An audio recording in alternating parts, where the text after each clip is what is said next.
मरकुस अध्याय 11। यरूशलेम में विजयी प्रवेश। जब वे यरूशलेम के निकट जैतून पहाड़ पर बैतफगे और बैतनिया के पास आए तो उसने अपने चेलों में से 2 चेलों को भेजा और उनसे कहा, अपने सामने के गांव में जाओ और उसमें प्रवेश करते ही गधी का बच्चा जिस पर कभी कोई नहीं बैठा बंधा हुआ तुम्हें मिलेगा, उसे खोलकर ले आओ। और यदि कोई मनुष्य तुमसे पूछे ये क्यों करते हो, तो उससे कहना कि प्रभु को इसका प्रयोजन है और वह शीघ्र उसे यहाँ भेज देगा। और वे चले गए और उस बच्चे को बाहर चौक के द्वार पर बंधा हुआ पाया और वह खोलने लगे। उनमें से जो वहाँ खड़े थे कोई कोई कहने लगे, ये क्या करते हो, गधी के बच्चे को क्यों खोलते हो? और उन्होंने जैसा यीशु ने कहा था वैसा ही उनसे कह दिया और उन्होंने उन्हें जाने दिया। और वे बच्चे को यीशु के पास ले आए और उस पर अपने अपने कपड़े डाले और यीशु उस पर बैठ गया। और बहुतों ने अपने कपड़े मार्ग में बिछाए और दूसरों ने खेतों में से डालियां काट काट कर मार्ग में फैला दी।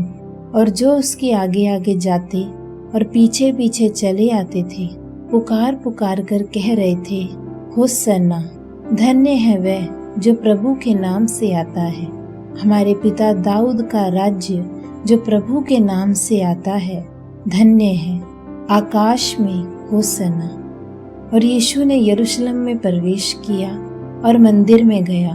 और जब वह चारों ओर सब वस्तुओं को देख चुका तब वह बाहरों के साथ बैतनिया को गया, क्योंकि सांझ हो गई थी। फल रहित अंजीर का पेड़। और दूसरे दिन जब वह बैतनिया से आए थे तो उसको भूख लगी और वह दूर से अंजीर का एक पेड़ देखकर उसके निकट गया कि क्या जाने उसमें कुछ पाए। जब वह उसके निकट आया तो पत्तों को छोड़ कुछ ना पाया, क्योंकि फल का समय नहीं था। और उसने उस पेड़ से कहा, अब से कोई तेरा फल कभी ना खाए। और उसके चेलों ने ये सुना था। मंदिर से व्यापारियों का निकाला जाना। फिर वे यरूशलेम में आए और यीशु मंदिर में गया और मंदिर में जो लेन देन कर रहे थे उन्हें बाहर निकालने लगा और सर्राफों के आसन और कबूतर बेचने वालों की चौकियां उलट दी और मंदिर में से होकर किसी को बर्तन लेकर आने जाने से मना कर दिया। और उपदेश देकर उनसे कहा, क्या ये नहीं लिखा है, मेरा घर सब जातियों के लिए प्रार्थना का घर कहलाएगा, परंतु तुमने इसे डाकुओं की गुफा बना दी है।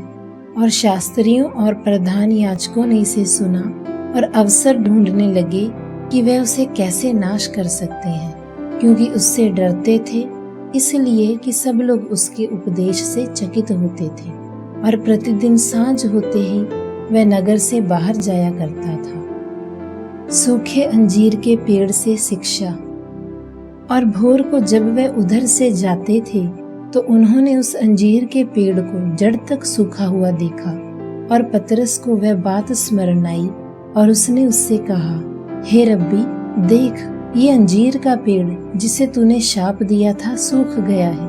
और यीशु ने उत्तर देते हुए उनसे कहा, परमेश्वर में विश्वास रखो, क्योंकि मैं तुमसे सच कहता हूँ कि जो कोई इस पहाड़ से कहे कि तू उखड़ जा और समुद्र में जा गिर और अपने हृदय में संदेह ना करे, परंतु विश्वास करे कि जो बातें वह कहता है वह हो जाएंगी, तो उसके लिए वही होगा। इसीलिए मैं तुमसे कहता हूँ, जो कुछ तुम प्रार्थना करके मांगो तो विश्वास कर लो कि तुम्हें मिल गया और वह तुम्हारे लिए हो जाएगा। और जब कभी तुम खड़े हुए प्रार्थना कर रहे हो तो यदि तुम्हारे मन में किसी के विरोध में कुछ भी हो तो क्षमा करो, इसलिए कि तुम्हारा पिता जो स्वर्ग में है तुम्हारे अपराधों को क्षमा करे। परंतु यदि तुम क्षमा ना करो तो तुम्हारा पिता भी जो स्वर्ग में है तुम्हारे अपराध क्षमा ना करेगा।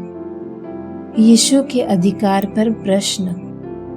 वे फिर यरूशलेम में आए और जब वह मंदिर में टहल रहा था तो प्रधान याजक और शास्त्री और पुरनिये उसके पास आकर उससे पूछने लगी, तू ये काम किस अधिकार से करता है और ये अधिकार तुझे किसने दिया है कि तू ये काम करे? और यीशु ने उत्तर देकर उनसे कहा, मैं भी तुमसे एक प्रश्न पूछता हूँ, मुझे उत्तर दो तो मैं तुम्हें बताऊंगा कि ये काम मैं किस अधिकार से करता हूँ। यूहन्ना का बपतिस्मा क्या स्वर्ग की ओर से था या मनुष्यों की ओर से? मुझे उत्तर दो। और वे आपस में विवाद करने लगे कि यदि हम कहें स्वर्ग की ओर से तो वह कहेगा, फिर तुमने उसमें विश्वास क्यों नहीं किया? परंतु यदि हम कहें मनुष्यों की ओर से तो लोगों का डर है, क्योंकि सब जानते हैं कि यूहन्ना सचमुच एक भविष्यद्वक्ता था। और उन्होंने यीशु को उत्तर देकर कहा, हम नहीं जानते। यीशु ने उत्तर देकर उनसे कहा, मैं भी तुमको नहीं बताता कि ये काम मैं किस अधिकार से करता हूँ।